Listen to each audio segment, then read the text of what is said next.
புதுகை பண்பலை நேயர்கள் அனைவருக்கும் இனிய மாலை வணக்கம்.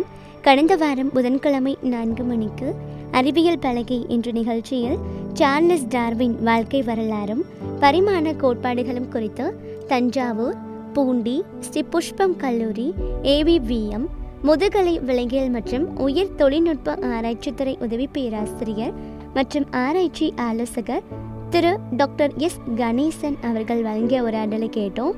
உடன் உரையாடுபவர் புதுகை பண்பலை நிகழ்ச்சி ஒருங்கிணைப்பாளர் திரு ப. அஜித்குமார் அவர்கள். அதே நிகழ்ச்சியை மக்களின் வேண்டுகோளுக்கு இணங்க மீண்டும் மறு ஒளிபரப்பு செய்யப்படுகிறது. மக்கள் அனைவரும் தவறாமல் இந்த நிகழ்ச்சியை கேட்டு பயன்பெறுமாறு புதுகை பண்பலையின் சார்பாக அன்போடு கேட்டுக்கொள்கிறோம்.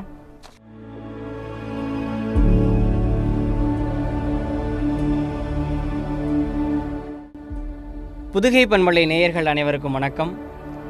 இன்றைய நமது நிகழ்ச்சியில் தஞ்சாவூர் பூண்டி AVVM ஸ்ரீ புஷ்பம் கல்லூரியின் விலங்கியல் மற்றும் உயிரி தொழில்நுட்ப ஆராய்ச்சித்துறை பேராசிரியர் முனைவர் திரு எஸ் கணேசன் அவர்கள் நம்மிடையே இணைந்துள்ளார். புரட்சிகரமான அறிவியல் கொள்கைக்கு சொந்தக்காரர், பரிணாம கோட்பாட்டின் அடித்தளமாக திகழக்கூடிய இயற்கையியல் அறிஞர் திரு சார்லஸ் டார்வின் அவர்களின் வாழ்க்கை குறித்த சுவாரஸ்யமான தகவல்களை நம்மிடையே பகிர உள்ளார். வணக்கம் சார். புதுகை பண்பலை நேயர்களுக்கு என் இனிய மாலை வணக்கங்கள். என்னுடைய பெயர் முனைவர் கணேசன். நான் தஞ்சாவூர் மாவட்டம் பூண்டி புஷ்பம் கல்லூரியில் பேராசிரியராக விலங்கியல் துறையில் கடந்த 10 வருடங்களாக வேலை பார்த்து வருகிறேன். சார்லஸ் டார்வின் வாழ்க்கை வரலாறு பத்தி நம்ம பார்க்கணும் அப்படின்னு பாத்தீங்கன்னா, கல் தோன்றி மண் தோன்றா காலத்தே முன் தோன்றிய மூத்த இனம் தமிழினம் என்ற சொற்றொடரை நம்மில் பலர் கேட்டிருப்போம். கல் தோன்றுவதற்கு முன்பே மனிதன் தோன்றிவிட்டான் என்பதற்கு ஏற்ப சற்று அபத்தமாக இருந்தாலும் தமிழினம் மிகவும் தொன்மை வாய்ந்தது என்பதை எடுத்து கூற அப்படிப்பட்ட ஒரு மிகையான சொற்றொடர் உருவாக்கப்பட்டிருக்கலாம். சரி, கல்லும் மண்ணும் கிடக்கட்டும், மனிதன் எப்படி தோன்றினான் என்று நீங்கள் எப்போதாவது சிந்தித்தது உண்டா மக்களே? ஏதாவது ஒரு காலகட்டத்தில் எல்லோருக்கும் உதிக்கும் ஒரு கேள்விதான் அது. கிட்டத்தட்ட எல்லா மதங்களும் கடவுள்தான் மனிதனை படைத்தான் என்கின்றோம். எனவே மத நம்பிக்கையற்ற சிறுபான்மையினரை தவிர்த்து உலகின் பெரும்பான்மையினர் தங்களை கடவுளின் படைப்பு என்று அன்றும் நம்பினர், இன்றும் நம்புகின்றனர். ஆயிரம் ஆண்டுகளாக நம்பப்பட்டு வந்த அந்த சித்தாந்தத்தை தூக்கி இருந்தது இன்னொரு சித்தாந்தம்.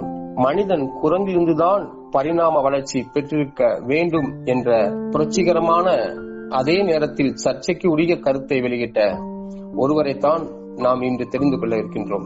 அவர்தான் பரிணாம வளர்ச்சி சித்தாந்தத்தின் தந்தை என போற்றப்படும் சார்லஸ் டார்வின் அவர்கள். 1809 ஆண்டு பிப்ரவரி மாதம் 12ஆம் நாள் இங்கிலாந்தின் செபிபரி என்ற நகரில் பிறந்தார் டார்வின் அவர்கள். சிறு வயதிலே பாத்தீங்கன்னா அவர் அவருடைய தாயை இழந்தாங்க. அவரது தாத்தாவும் தந்தையும் மருத்துவர்களாக இருந்தவர்கள். அதனால டார்வின அவர் தந்தை நீ மருத்துவம் படிக்கணும் அப்படின்னு சொல்லிட்டு எடின்பர்க் பல்கலைக்கழகம், யூனிவர்சிட்டி ஆஃப் எடின்பர்க்கு அனுப்பி வைத்தார் தந்தை. சிறு வயதில் இருந்தே டார்வினுக்கு புழுக்கள், பூச்சிகள், விலங்குகள் ஆகியவற்றின் மீது ரொம்ப ஆர்வம் இருந்தது. அதனை பத்தியே எப்பொழுதும் சிந்திச்சிட்டு இருப்பார். அதனுடைய செயல்பாடுகளை ஒத்து கவனித்துக் கொண்டிருப்பார்.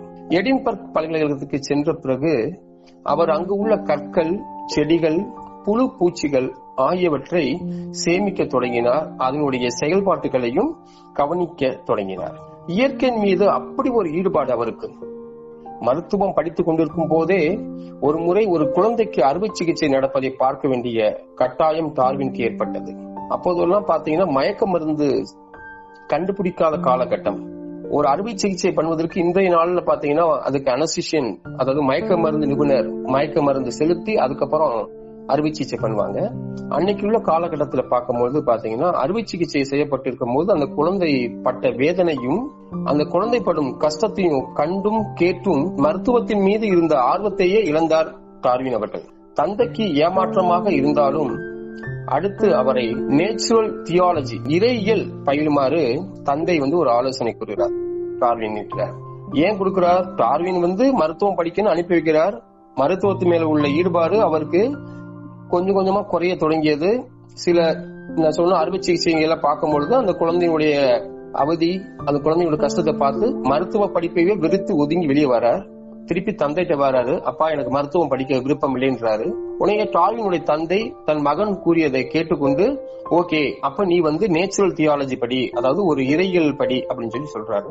உடனே அதை ஏற்று கேம்பிரிட்ஜ் பல்கலைக்கழகம், Cambridge university, very famous university, அந்த யூனிவர்சிட்டியில டார்வின் படிக்க உள்ள போறார். இதுதான் அவருடைய ஒரு இனிஷியல் ஸ்டேஜ். சோ அப்புறம் பாத்தீங்கன்னா அப்ப தனது 22வது வயதுல இறையியல்ல பட்டம் பெற்று பிடிக்கிறார். ரொம்பவும் சிறப்பா சொன்னீங்க சார். சார்லஸ் டார்வின் என்று சொன்னவுடன் அனைவருக்கும் நினைவில் வருவது அவர் இந்த உலகிற்கு விட்டு சென்ற பரிணாம கோட்பாடு தான். அந்த சிறப்புமிக்க பரிணாம கோட்பாடு பற்றிய உங்களுடைய கருத்துக்களை சொல்லுங்க சார். டார்வின் பரிணாம கோட்பாட பாத்தீங்கன்னா 3 அம்சங்களாக அதை பிரிக்கலாம். மெயினா சொல்லணும்னு பாத்தீங்கன்னா மாறுபாடு. சோ எல்லா உயிரினங்களிலும் காணப்படுவது மாறுபாடு. ஏன்னா உயிரிகளும் பாத்தீங்கன்னா ஒரு சாதாரண ஒரு பாக்டீரியால ஆரம்பிச்சு மனிதன், நம்ம மெச்சூரான மேமல்ஸ் சொல்லுவோம், இது வரைக்கும் உள்ள ஸ்டார்டிங்ல கூடிய சிறு உயிரில இருந்து பெரிய டெவலப் ஆன உயிர் வரைக்கும் நிறைய வேறுபாடுகள் இருக்கும். வேறுபாடு மாறுபாடு ரெண்டுமே ஒரே மீனிங் தான். அது எப்படி அப்படின்றத நான் ஒண்ணு சொல்றேன் நானு. அடுத்து பாத்தீங்கன்னா மரபு வழி அப்படின்னா பரம்பரையாக ஒருத்தவங்களை பார்த்தோன்னே சொல்லுவாங்க, அந்த பையன் பாக்குறது அவங்க தாத்தா மாதிரி இருக்கான், அவங்க அப்பா மாதிரி இருக்கான். சோ அப்ப அவங்க தாத்தாட்ட இருந்த அந்த கேரக்டர் அப்படியே பேரனுக்கு வரலாம், மயன் மூலமா வரலாம், இல்லாட்டா டைரக்டா பேரனுக்கு வந்துடலாம். அப்பாட்ட உள்ள கேரக்டர் மகள்கிட்ட போகலாம், இல்ல மயன்கிட்ட போகலாம். இது பாத்தீங்கன்னா எப்படி போகும் அப்படின்னா, ஒத்த உயிர் வடிவத்தை ஒரு தலைமுறையில் இருந்து இன்னொரு தலைமுறைக்கு எடுத்து செல்லும் ஆற்றல். அந்த ஆற்றல் அப்படின்றது பாத்தீங்கன்னா உடம்புல இருக்கக்கூடிய மரபு, டிஎன்ஏ அப்படின்னு சொல்லுவாங்க. டிஎன்ஏன்றது மரபு, ஜீன் அப்படின்னு கேள்விப்பட்டிருப்போம். இந்த ஜீன் தான் ஒருத்தவங்களுடைய கேரக்டரை பிக்ஸ் பண்ணும். சோ இவன் டாக்டர் பையன், கண்டிப்பா இவன் ஃபியூச்சர்ல டாக்டர் ஆவான். அந்த டாக்டருக்கு உள்ள குணம் இவன்கிட்ட இருக்குது. அப்ப ஒரு ஆசிரியருடைய பையன், சோ ஆசிரியனா அவன் ஆவான், இல்ல அந்த ஆசிரியருக்குள்ள தகுதி இவனுக்கு வரும் அப்படின்றத எப்படி சொல்றோம் அப்படின்னா, நான் சொன்ன மாதிரி ஒரு தலைமுறைக்கு இருக்கக்கூடிய அந்த கேரக்டரை அப்படியே எடுத்து செல்லக்கூடிய ஆற்றல் யாருக்கு இருக்கு? இந்த மரபு வழிக்கு இருக்குது. 3வது கோட்பாடு என்னன்னு பாத்தீங்கன்னா உயிர் வாழ்வதற்கான போராட்டம். சோ எந்தெந்த மாறுதல்கள் ஒரு குறிப்பிட்ட சூழலுக்கு சாதகமாக இருக்கும் என்று கணித்து அதற்கேற்ப இனப்பெருக்கம் முறைகளை தீர்மானித்து உயிரினங்களில் மாறுதல்களை ஏற்படுத்திக் கொள்வதுதான் இந்த 3வது கோட்பாடு. அதாவது இப்ப ஸ்ட்ரகிள்ஸ் கேள்வி, ஃபார் எக்ஸாம்பிள் ஒரு பெரிய ஒரு ஃபாரஸ்ட் காடுல பாத்தீங்கன்னா ஒரு 2 ஆண் மான்கள் இருக்குன்னு வச்சுங்களேன். மான்கள்னாலே ரொம்ப சாதுவானு நினைப்போம். இப்ப ஆண் மான்களுக்கு பாத்தீங்கன்னா கொம்பு ரொம்ப ஷார்ப்பா இருக்கும், ரொம்ப பெருசா இருக்கும். இப்ப 2 ஆண் மான்கள் என்ன பண்ணுன்னு கேட்டீங்கன்னா ஒன்னோட ஃபைட் பண்ணிக்கிறோம். நீ பெருசா நான் பெருசா, உன் கொம்பு பெருசா என் கொம்பு பெருசா. சோ இதெல்லாம் ஸ்ட்ரகிள் ஆகுறது. இது பேரு இன்ட்ரா ஸ்பெசிபிக் ஸ்ட்ரகிள். இன்ட்ரா ஸ்பெசிபிக்னா ஒரே உயிரினம் தான், அது ஒரே விலங்கு தான், ஆனா அதுக்குள்ளேயே போட்டிகள் இருக்கும். நீனும் நானும் ஒண்ணுதான், ஆனா யாரு இதுல பெருசு அப்படின்னு ஸ்ட்ரகிள் ஆகிரும். இது பேரு இன்ட்ரா ஸ்பெசிபிக், ஒரே இனத்தில் சண்டை போடக்கூடியது. இதே மாதிரி இன்னொரு எக்ஸாம்பிள் சொல்லலாம், பைசன் புல்ஸ், அதாவது காட்டு எருமைகள் பாத்தீங்கன்னா ரொம்ப பலமா இருக்கும், பாக்குறதுக்கு ரொம்ப ஆக்ரோஷமா இருக்கும். அதுக்கெல்லாம் பாத்தீங்கன்னா நிறைய நம்ம மூவிஸ் எல்லாம் பாத்திருப்போம், உள்ள நிறைய ஃபைட் பண்ணிட்டு இருப்போம். எதுக்குன்னா ஸ்ட்ரகிள்ஸ், நீயா நானா. அடுத்து பாத்தீங்கன்னா இன்டர் ஸ்பெசிபிக் ஸ்ட்ரகிள்ஸ் சொல்லுவாங்க. இன்டர் ஸ்பெசிபிக்னா ஒரு உயிர் ஒரு வகையான விலங்கு இன்னொரு வகையான விலங்கோட போய் ஸ்ட்ரகிள் ஆகுறது. எடுத்துக்காட்டா பாக்கணும் பாத்தீங்கன்னா நெருப்பு கோழிய சிங்கம் விரட்டி அதை அடிச்சு சாப்பிடுற மாதிரி. சோ இப்ப நெருப்பு கோழி ஒரு காட்டுக்குள்ள இருக்குது, அதே காட்டுக்குள்ள ஒரு சிங்கம் இருக்குது. இந்த சிங்கம் என்ன பண்ணுது? இந்த நெருப்பு கோழியை விரட்டி அதை உணவா எடுத்துக்கிறது. இது பாத்தீங்கன்னா ஒரே விலங்குன்றதுல அடிப்படையில ஒண்ணுதான் ரெண்டுமே. ஆனா உயிர்னு பார்க்கும்போது இது ஒரு வகையான உயிர், இது ஒரு வகையான உயிர். இது பேரு இன்டர் ஸ்பெசிபிக் ஸ்ட்ரகிள்னு சொல்லுவாங்க. ஓகேங்களா? சோ 3வது பார்த்தா என்வரன்மெண்டல் ஸ்ட்ரகிள்ஸ். அதாவது இந்த 3வது கோட்பாடுலயே இன்னொரு எடுத்துக்காட்டு சொல்றேன். சுற்றுப்புற சூழலில் என்னென்ன ஸ்ட்ரகிள்ஸ் வருது, சுற்றுப்புற சூழலில் என்னென்ன ஸ்ட்ரகிள்ஸ் வரும், இது எப்படி டார்வின் எப்படி சொல்லி வராருன்னு பாத்தீங்கன்னா, ஷார்டேஜ் ஆஃப் ஃபுட், அதாவது உணவுடைய அளவு குறைதல், தண்ணீர் குறைதல், ஆக்சிஜன், இந்த 3 குறையும் போது என்வரான்மெண்ட்ல சுற்றுப்புற சூழல்ல ஒரு ப்ராப்ளம் கிரியேட் ஆகுது. அடுத்து பாத்தீங்கன்னா லைட், வெளிச்சம் உடைய அளவு குறையும் பொழுது அனிமல்ஸ்க்கு, அதாவது வெளிச்சம்னா என்னன்னு தெரியும் உங்களுக்கு, வெளிச்சத்தினாலதான் நிறைய விஷயங்கள் நடக்குது. ஒரு அனிமல்ஸ் ஒரு பாக்டீரியா உருவாகணும், தாவரம் உருவாகணும், தாவரம் மகரந்த சேர்க்கை உற்பத்தி பண்ணணும், ஒரு பூத்து குலுங்கி காய கொடுக்கணும் அப்படின்னா அதுக்கு வெளிச்சம் முக்கியமானது. இதெல்லாம் ஏன் இங்க நான் சொல்றேன் அப்படின்னா, டார்வினுடைய பரிணாம கோட்பாடு மூலியமா தான் இந்த இதெல்லாம் ஸ்டெப் பை ஸ்டெப்பா வருது. அடுத்து பாத்தீங்கன்னா பிரிடேட்டர்ஸ், அதாவது தாக்கத்தை உண்டாக்கக்கூடிய விலங்குகள். குளத்துல கூடிய மீன்களை எது சாப்பிடும் அப்படின்னு பாத்தீங்கன்னா, அதுக்குள்ள மீன் எதிரியா இருக்கக்கூடியது ஒரு அனிமல் வச்சுக்கோங்களேன். அப்ப இங்க அது பிரிடேட்டர்ஸ் சொல்லலாம். அடுத்து செல்டர், ஒரு காட்டுல இருக்கக்கூடிய அனிமல்ஸ் பாதுகாப்பு இல்லாம அழிஞ்சு போகும். அந்த கட்டம் எப்போ வரும்னு பாத்தீங்கன்னா, அந்த அனிமல்ஸ் தங்குவதற்கு தேவையான ஒரு இருப்பிடம் இல்லாம போறதுனால. அடுத்து பாத்தீங்கன்னா டிசீஸ், நோய். திடீர்னு பாத்தீங்கன்னா ஒரு விதமான ஒரு அட்டாக், லைக் இப்ப கொரோனா மாதிரி வச்சுக்கோங்களேன். இப்ப திடீர்னு ஒரு கொரோனா வருது, என்ன ஆகுது, பப்ளிக் டைரக்டா அப்படியே சஃபர் ஆறாங்க. அப்ப ஒரு ஃபாரஸ்ட் காட்டுக்குள்ள ஒரு விதமான ஒரு நோய் உருவாகுது அப்படின்னா, அந்த நோய் என்ன பண்ணும், அங்க கூடிய புழு பூச்சிகள் விலங்குகள் அத்தனையும் பாதிப்பு உண்டாக்கும். இதெல்லாம் 3 கோட்பாடு. இதத்தான் இன்றைய நாகரிகத்துல சொல்றோம், விஞ்ஞான உலகம் அதன் நீட்சியாக பரம்பரை மரபியல் குணங்களின் மகிமை பற்றி நமக்கு விளக்கம் தருகிறது. இத நவீன டார்வினம் என்கிறார் டார்வின். இதன் விளக்கம் என்பது ஜீவ போராட்டம் என்பது தனித்தனியாக பொருளை பொறுத்தது மட்டுமல்ல, தன் இனத்தை உற்பத்தி செய்து இனவிருத்தி செய்யும் குணம், உடல்வாகு, நிறம், திறமை, அறிவு இவை அனைத்தையும் உள்ளடங்கியது. சக்தியை பொறுத்ததாகும், உள்ளடங்கிய சக்தியை பொறுத்ததாகும் என்பதுதான். வலுவுள்ளது வாழ்கிறது, மெலிந்தது வீழ்கிறது என்கிற இவரின் பரிணாம தத்துவத்தை சிலர் அந்த காலத்துல கேலி செய்தார்கள். அதாவது டார்வின் சொல்றாரு, வலுவுள்ளவன் வாழ்றான், மெலிந்தவன் வீழ்றான் அப்படின்றதுதான் பரிணாம தத்துவத்தை பத்தி டார்வின் சொல்லும் பொழுது, அது அந்த காலத்துல நிறைய பேர் கேலி செய்யறாங்க. என்னப்பா இவன் இப்படி சொல்லிட்டு இருக்கான் அப்படின்னு கேலி செய்யறாங்க. கேள்வி செஞ்ச உடனே டார்வினுக்கு ஒரு சின்ன கோவம் வருது. உலக பார்த்து சொல்றாப்ல, இந்த உலகம் என்னைக்கு என்னுடைய ஆராய்ச்சியை பத்தி நீ செய்யக்கூடாது, நீ நிறுத்து அப்படின்னு சொல்றாங்களோ, அன்றைய தினமே நான் இறந்து போயிருவேன் அப்படின்னு சொல்லி டார்வின் சொல்லி இந்த கோட்பாட்டை முடிக்கிறார் சார். சிறப்பு சார், ரொம்ப அருமையா டார்வின் அவர்களுடைய வேறுபட்ட பல்வேறு விதமான பரிணாம கோட்பாடு வகைகளை ரொம்ப சிறப்பா பல்வேறு உதாரணங்கள் கொடுத்து ரொம்ப அருமையா எங்களுக்கு விளக்கமா சொன்னீங்க. கண்டிப்பா நேயர்களுக்கு டார்வின் பற்றிய புரிதலும் ஆச்சரியமான நிகழ்ச்சியான தருணங்களும் உங்களுடைய உரையாடலுக்கு அப்புறம் கண்டிப்பா ஏற்படும் நம்பிக்கை இருக்கு சார்.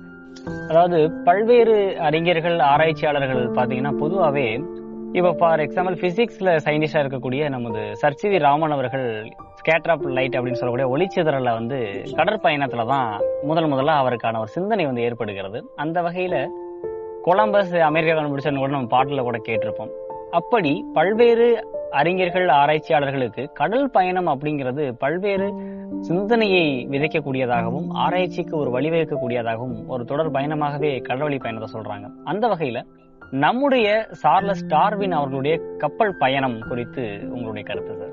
மருத்துவத்தில் இருக்கக்கூடிய ஈடுபாடை விட்டுட்டு டார்வின் அவர்கள் கேம்பிரிட்ஜ் பல்கலைக்கழகத்துல இறையியல் படிக்கிறாருன்னு சொன்னேன். படிச்சு பட்டம் வாங்கினார் அவருடைய 22வது வயதுல.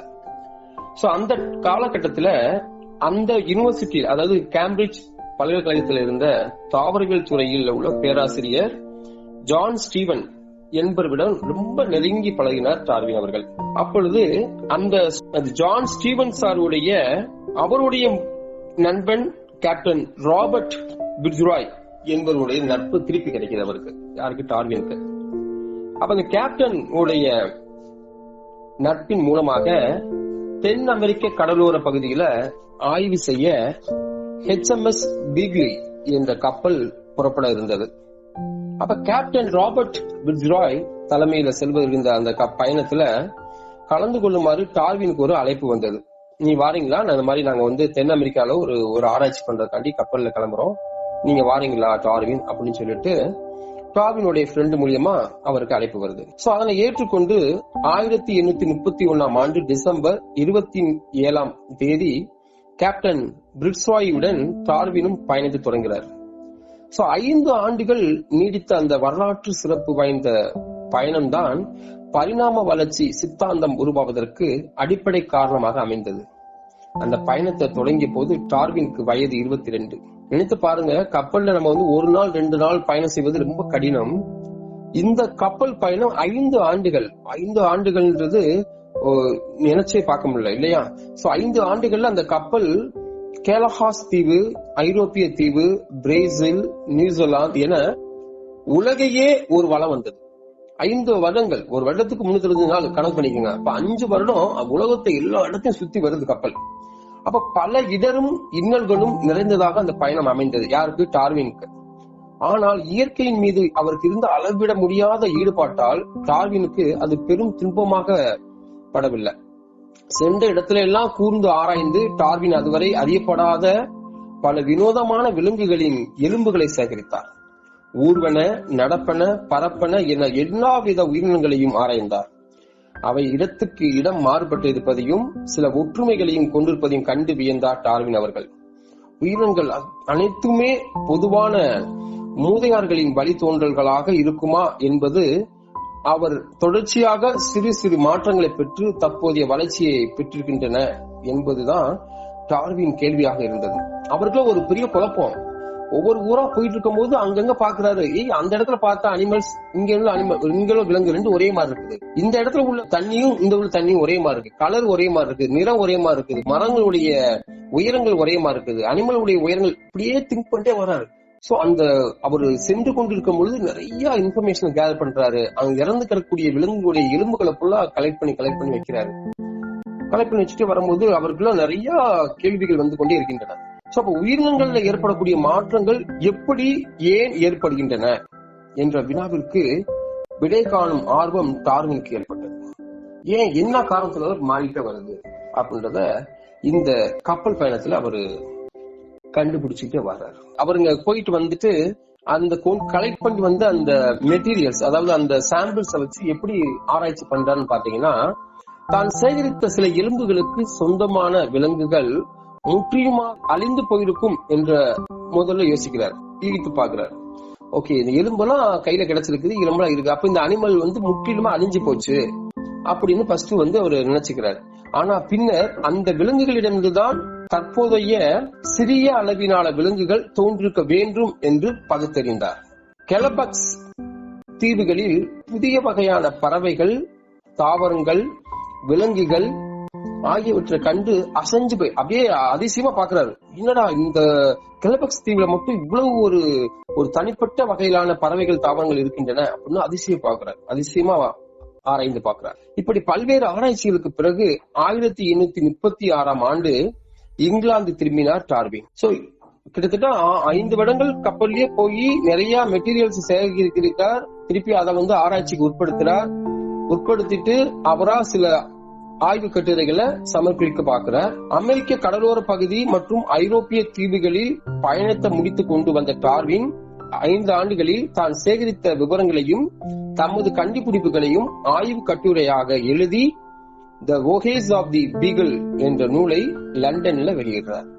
இதுதான் அவருடைய ஆராய்ச்சிக்கு முக்கியமா நடந்த விஷயம். அதை தொடர்ந்து பாத்தீங்கன்னா வந்து தமது 30வது வயதிலே பாத்தீங்கன்னா டார்வின் வந்து, அதாவது எம்மா பிட்ஜ்வுட் என்ற உறவுக்கார பெண்ணை மணந்து 7 பிள்ளைகளுக்கு தந்தை ஆகிறார் டார்வின். திருமணத்துக்கு பின்பும் தனது ஆய்வுகளை தொடர்ந்து செஞ்சு கொண்டு வருகிறார்.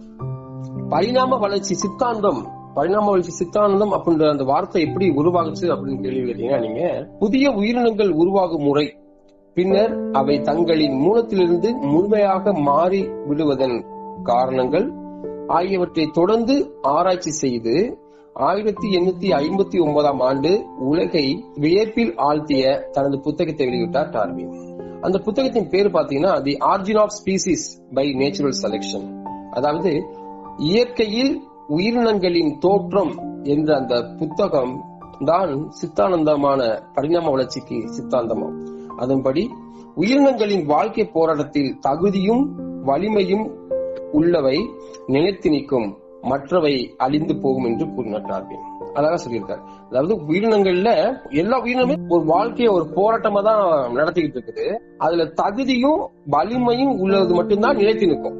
சோ தகுதி இல்ல அப்படின்னா அவன் வளர முடியாது, வலிமை இல்லைனாலும் வளர முடியாது. சோ தகுதி மற்றும் வலிமை உள்ளவை மட்டும் நிலைத்து நிற்கும், மற்றவை அழிந்து போகும் என்ற கூற்றுதான் டார்வினுடைய இந்த புத்தகத்தினுடைய அந்த நேச்சுரல் செலக்ஷன் அந்த கோட்பாடுடைய முக்கியமானது.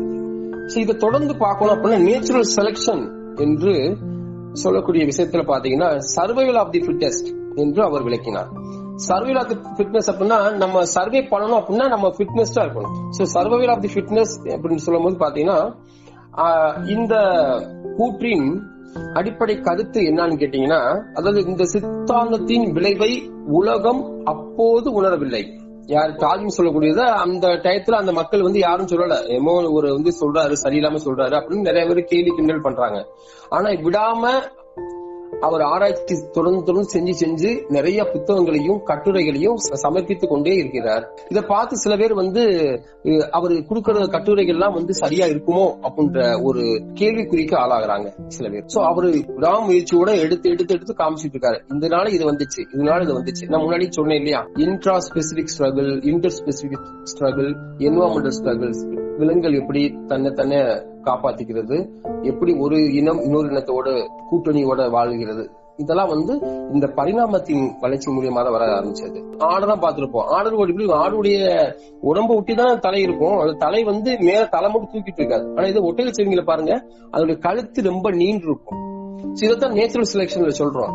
ஒரு ஜிராஃபி அந்த ஒட்டக செவிங்கி கீழே புல்களை சாப்பிட்டே இருக்குது. ஒரு காலகட்டத்துல புல்களே இல்லாம போயிருது அந்த காட்டுல. அப்ப அந்த ஒட்டக செவிங்க என்ன பண்ணுது, புல்லே இல்ல, அப்ப இறந்து போகக்கூடிய காலகட்டம்.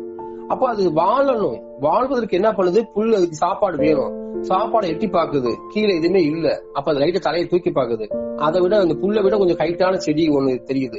அப்ப அதை சாப்பிடறதுக்கு லைட்டா ட்ரை பண்ணுது. முன்னங்கால்கள் லைட்டா உணருது, அதை உயரமா வளர ஆரம்பிக்குது. திருப்பி அதை சாப்பிட்டு முடிக்குது. திருப்பி ஹைட்டுக்கு இருந்த அந்த செடிகள் போல திருப்பி காலியாயிருது. திருப்பி சர்வை ஆகணுமே. அப்ப அடுத்த கட்டம் என்ன, அதை விட உயரமான ஒரு தாவரத்தை சாப்பிட்டாகணும். அப்ப தன்னுடைய கழுத்தை திருப்பி நீளுது. சோ அத கட்டம். இது ஒவ்வொரு ஸ்டெப் பை ஸ்டெப்பா, அதாவது தன்னுடைய வாழ்க்கையில எப்படி மனிதர்கள் இன்னைக்கு வளர்ந்துட்டு இருக்கோம். இன்னைக்கு பைக் வாங்கிட்டோம், சைக்கிள் வாங்குறோம், பைக் வாங்குறோம், கார் வாங்குறோம், அப்படியே ஸ்டெப் பை ஸ்டெப்பா வளர்றோம் இல்லையா. அதே மாதிரி ஒரு அனிமல் இந்த கோட்பாட்டின் அடிப்படையில பாத்தீங்கன்னா, இந்த நேச்சுரல் செலக்ஷன் மூலியமா ஒரு ஒட்டக சிவிங்கி தன்னுடைய கழுத்தை எப்படி நீளம் ஆகுது அப்படின்றது இது ஒரு எடுத்துக்காட்டாக நம்ம எடுத்துக்கலாம். சரி சார், ரொம்ப சிறப்பா அருமையா நிறைய உதாரணங்களோட சொன்னீங்க. இப்படி பல்வேறு ஆராய்ச்சிகள் செய்த சார்லஸ் டார்வின் அவர்களுடைய பரிணாம கோட்பாடு சித்தாந்தம் கண்டிப்பா ஒரு முடிவுக்கு வந்திருக்கும். அப்படி சார்லஸ் டார்வினுடைய சித்தாந்தம் முடிவுக்கு வந்ததுக்கான காரணம், அதற்கான விளக்கங்கள் கண்டிப்பா தெரிஞ்சுக்கணும் சார், சொல்லுங்க. பரிணாம வளர்ச்சி சித்தாந்தம் மனிதனுக்கு பொருந்த வேண்டும் என்பதை உலகம் உணர தொடங்கிய போது நாம் குரங்கிலிருந்து பிறந்தோமா என்ற கேள்வி எழுந்தது. டார்வின் அப்படி நேரடியாக சொன்னதில்லை, நம்பியதும் இல்லை. ஆனால் அறிவு பூர்வமாக சிந்தித்து பார்த்தால் அப்படிதான் நடந்திருக்க வேண்டும் என்று விஞ்ஞானிகள் கருத தொடங்கினர். அப்ப டார்வின் சொன்னதுக்குள்ள அவங்க எல்லா மக்களும் ஆராய்ந்து பார்த்துட்டு டார்வின் மேல குறை சொல்றாங்க. ஆனா சில விஞ்ஞானிகள் டார்வின் சொன்னது கரெக்டா, குரங்கிலிருந்துதான் மனிதன் வந்தான் அப்படின்றதுக்கு டார்வின் கூறக்கூடிய கருத்துக்கள் அப்படியே ஒத்து போகுது அப்படின்னு சில விஞ்ஞானிகள் டார்வினுக்கு கை கொடுக்க ஆரம்பிக்கிறாங்க. அதை பார்த்து டார்வினுக்கு கொஞ்சம் மனசுல ஒரு சந்தோஷம் வருது. அப்பா இப்பயாவது நம்மளை நம்புறாங்களே, நம்மளை நம்ப ஆரம்பிச்சுட்டாங்களே அப்படின்ற ஒரு ஆர்வத்தோட டார்வினுடைய ஆராய்ச்சி மேல மேல அப்படியே போயிட்டே இருக்குது. சோ பல விஞ்ஞானிகள் டார்வினோட கை கொடுத்துக்கிட்டு நாங்க உங்க கூட சில ஒர்க்குகளை பண்றோம், நீங்க என்னன்னு சொல்லுங்க, நாங்க அதை ஃபாலோ பண்றோம் அப்படின்னு வராங்க. அப்ப டார்வின் நிறைய விஷயங்கள் சொல்றாப்புல. ஒரு பறவை பத்தி எக்ஸாம்பிள் சொல்றாரு, கிவி பேர்ட்ஸ் சொல்லுவாங்க. இந்த கிவி பேர்டு பாத்தீங்கன்னா அது ஒரு பறவை இனம் தான். அதுக்கு இறகுகள் இருக்கும் ஆனா பறக்காது. சோ அப்ப ஒரு எடுத்துக்காட்ட சொல்லணும்னா, அது ஒரு பறவை ஆனா பறக்காது, அதுக்கு இறகுகள் இருக்கும் ஆனா பறக்காது. சோ இதெல்லாம் எப்படி அப்படின்னா சர்வைவல் ஆஃப் தி ஃபிட்னஸ் மாதிரி தான். நான் வாழணும் ஆனா எனக்கு தேவையில்லை, எனக்கு தேவையான அனைத்துமே இப்ப நான் சொல்றோம் இல்லையா, ஒரு பெரிய பணக்காரன் வீட்டுல தன் பிள்ளைகள் எப்படியுமே சோம்பேறியா இருப்பாங்க. ஏன்னா அவங்க வீட்டுல நிறைய பணங்கள் இருக்கும். அவங்க அப்பா தாத்தா எல்லாம் பீரோல நிறைய பணமா அடுக்கி வச்சிருப்பாங்க. அப்ப அவங்க வீட்டுல கூடிய மகனுக்கோ ஒரு பேரனுக்கோ பணம் தேவைப்படாது. ஏன்னா ஆல்ரெடி எல்லாமே இருக்குது அவங்க வீட்டுல. அப்ப அவன் சோம்பேறியா வளர ஆரம்பிக்கிறான். சோ அப்ப அந்த கிவி பேர்ட்ஸ் பறந்து போய் சாப்பிடணும், பறந்து போய் உணவு தேடணும்ன்ற தேவை அதுக்கு தேவையில்லை. ஏன்னா அது அங்க எல்லாமே அமைஞ்சு போயிருது. இப்ப இதே இது நான் ஒரு எக்ஸாம்பிள் சொன்னேன். நானு ஜிராஃபி, ஒட்டக செவிங்கி ஏன் கழுத்து நின்றுட்டே போச்சு அப்படின்னா அதுக்கு வாழ்வதற்கு உணவு தேவை. உணவு இல்லாதனால உணவை நோக்கி தன்னுடைய கழுத்தை நின்றுகிட்டே போய் ஒரு காலகட்டத்துல இந்த ஒட்டக செவிங்கியுடைய முன்னங்காலும் கழுத்து பகுதியும் நீண்டு வருது. இது டார்வினுடைய அந்த நேச்சுரல் செலக்ஷன்ல வரக்கூடிய முக்கியமான கருத்து. சோ இப்ப விஞ்ஞானிகள் எல்லாம் டார்வினோட சொன்ன எல்லா கருத்துகளையும் அக்செப்ட் பண்ணி அவருக்கு நிறைய விஷயங்கள்ல சொல்ல வராங்க. ஓகேங்களா? சோ எதிர்பார்க்கப்பட்டது போலவே தேவாலயங்களின் கண்டனத்துக்கு உள்ளானவர் டார்வின் சித்தாந்தம். அவர் வாழ்ந்த போதே த ஆரிஜின் ஆஃப் ஸ்பீசிஸ் என்ற நூல் உலகம் முழுவதும் பதிக்கப்பட்டது. அவர் உயிரோடு இருக்கும் போதே அந்த ஆரிஜின் ஆஃப் ஸ்பீசிஸ் அப்படின்ற அந்த நூல் உலகம் ஃபுல்லா பதிப்பிடப்பட்டு எல்லா இடத்துலயும் அதை பத்தி பேச ஆரம்பிச்சாங்க. இதை கவனிச்சு அந்த கேம்பிரிட்ஜ் பல்கலைக்கழகம் ரொம்ப ஃபேமஸ்லியா உலகத்திலேயே பெரிய பல்கலைக்கழகமா கேம்பிரிட்ஜ் யூனிவர்சிட்டின்னு சொல்லுவாங்க. இந்த கேம்பிரிட்ஜ் பல்கலைக்கழகம் டார்வின் அவர்களுக்கு ஒரு கௌரவ டாக்டர் பட்டத்தை வழங்கி அவரை வியப்புக்கு உண்டாக்கியது சார். இதுதான் சார் முடிவு. இன்றைய சிறப்பு நிகழ்ச்சியில் வரலாற்று சிறப்புமிக்க அறிவியல் அறிஞர் ஆராய்ச்சியாளர் சார்லஸ் டார்வின் அவர்களை பற்றிய சுவாரஸ்யமான தகவல்களை எங்களுக்கான நேரம் ஒதுக்கி எங்களுடைய புதுகை பண்பலை நேயர்களுக்காக உங்களுடைய அறிவியல் சார்ந்த ஆராய்ச்சிகள் சார்ந்த பல்வேறு கருத்துக்களை எங்களுடைய நேரம் ஒதுக்கி பகிர்ந்தமைக்கு புதுகை பண்பலை சமுதாய வானொலி சார்பாக நன்றி கலந்த வணக்கத்தை தெரிவித்துக் கொள்ளுங்க சார். ரொம்ப நன்றி சார். நிகழ்ச்சியில் கலந்து கொண்டமைக்கு மிக்க மகிழ்ச்சி அளிக்கிறது என்னுடைய மனதிற்கு. இன்றைய சார்லஸ் டார்வின் நினைவு தினத்தில் அவருடைய ஆராய்ச்சி மற்றும் பரிணாம கோட்பாடு, அவருடைய சுவாரஸ்யமான நிகழ்ச்சிகளை இந்த புதுகை பண்பலையில் பேசுவதற்கு வாய்ப்பளித்த இந்த புதுகை பண்பலை சமுதாய வானொலி நேயர்களுக்கு மிக்க நன்றி. மகிழ்ச்சி சார், ரொம்ப நன்றி.